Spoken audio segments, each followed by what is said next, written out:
সবাইকে নমস্কার।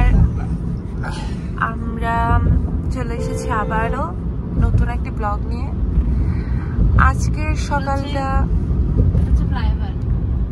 সকালটা শুরু হয়েছে, আমরা আজকে বিমানবন্দরে আসছি। কিন্তু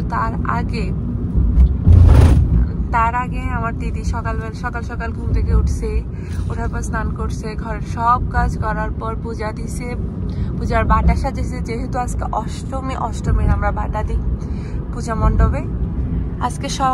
এরপর আমরা সবাই মিলে অঞ্জলিও দিব, সেখানেও যাব। এখন আমরা আসছিলাম হচ্ছে বিমানবন্দরে। এবার আপনাদেরকে জানাই বিমানবন্দরে কেন আসছি। অ্যাকচুয়ালি দাদা হচ্ছে ঢাকা যাবে একটু আর্জেন্ট কাজে, সেজন্য আমরা দাদাকে বিমানবন্দরে পৌঁছাই দিতে আসছি, সি অফ করতে আসছি বলতে পারেন একরকম। আপনাদের সাথে আরেকজনের পরিচয় করে দেওয়া হয়নি। ও হচ্ছে আমার ছোট ভাই, ও আসছে কালকে আমরা পূজা দেখছি। আজকে হচ্ছে ও বলতেছে ও চলে যাবে, কিন্তু আমরা চাই না ও চলে যাক, আমাদের সাথে কালকে একেবারেই রামগড় যাক, সেটাই ভালো হবে। এবং কি আমরা অনেক মজাও করতে পারবো। আপনারা দেখতে পাচ্ছেন এটা হচ্ছে বিমানবন্দরের, এটাকে কি বলে যে ফ্লাইওভার না, ফ্লাইওভারে বিমানবন্দরের ফ্লাইওভারটাতে আমাদের দিদি প্রথমবার উঠেছে, তাও গাড়ি নিয়ে, নিজের গাড়ি নিয়ে।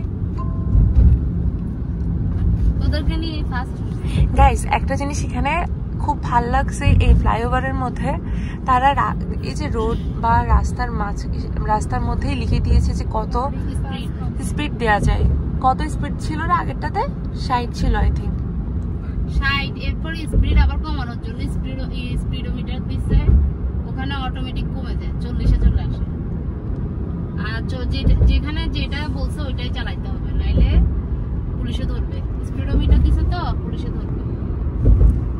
দেখেন আপনারা, আমিও সাবধানে করতেছি। দেখেন ভিউটা অসম্ভব সুন্দর, মানে আমার তো বলতে পারেন এত ভাল লাগতেছে এখানে। আশেপাশে দেখাচ্ছে আপনারা যখন আসলে। ও হ্যাঁ, আরেকটা কথা, এখানে কিন্তু টোল দিতে হয়। এখানে বিভিন্ন গাড়ির জন্য বিভিন্ন রকম টোল হয়। এই যে যেমন আমাদের কারটার জন্য হচ্ছে 80 টাকা, মাইক্রোর জন্য হচ্ছে হয়তো 100 টাকা, এরকম ভাবে হচ্ছে যে বাড়তে থাকে, বুঝতে পারছেন? তবে আমার ভালো লাগতেছে, আজকে তোদেরকে নিয়ে উঠছি তো। এরপর কই যাব আমরা, মানে বাসায় গিয়ে কোথায় যাব? বাসায় গিয়ে আমরা ওই যে তোরা স্নান টান করবি, রেডি হবি, তারপর আমরা ওই রামকৃষ্ণ মিশনে যাব। অষ্টমীর অঞ্জলিটা কেমন হয় আমি বলি আপনাদের সবাইকে। অঞ্জলিটা হচ্ছে যে আমরা হচ্ছে উপাস থাকবো, যতক্ষণ পর্যন্ত অঞ্জলি দিব না ততক্ষণ পর্যন্ত উপাস থাকার পর অঞ্জলি দিব। অঞ্জলি বিভিন্ন সময় মানে বিভিন্ন রকম হতে পারে, মানে অনেক টাইম পর্যন্ত থাকতে পারে, আবার অনেক তাড়াতাড়ি হয়ে যেতে পারে। বিভিন্ন জায়গায় বিভিন্ন রকম, যে পুরোহিত যত তাড়াতাড়ি পূজা শেষ করতে পারবে তত তাড়াতাড়ি আমরা অঞ্জলি দিতে পারবো। ততক্ষণ পর্যন্ত কিন্তু আমরা কেউই কিছু খাইতে পারবো না, এমনকি জলও খাইতে পারবো না। খাই নাই আমরা কিন্তু সবাই উপাস, এই যে সবাই কিন্তু উপাস। গোবিন্দকে বাসায় রেখে আসছি, গোবিন্দ বাসায় ঘুমাচ্ছে। গোবিন্দের জন্মদিন। ও হ্যাঁ, গোবিন্দের আজকে কিন্তু জন্মদিন। আপনারা প্লিজ ওকে একটু উইশ করে দিবেন বা ওর জন্য আশীর্বাদ করবেন প্লিজ। ওই তো আমরা চলে আসছি কাছাকাছি। এই যে দেখেন প্রচন্ড সুন্দর।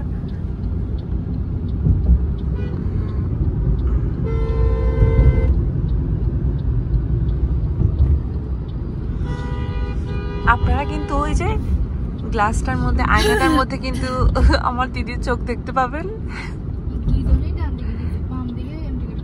বেশ, ওকে তো যাওয়ার জন্য আমি অ্যান্টিগাটা দিয়ে, না এটা অ্যান্টিগাটা দিতে যায় না, ডান দিকে যাচ্ছি। আচ্ছা ঠিক আছে, আর ঝগড়া ঝামেলা করতে হবে না।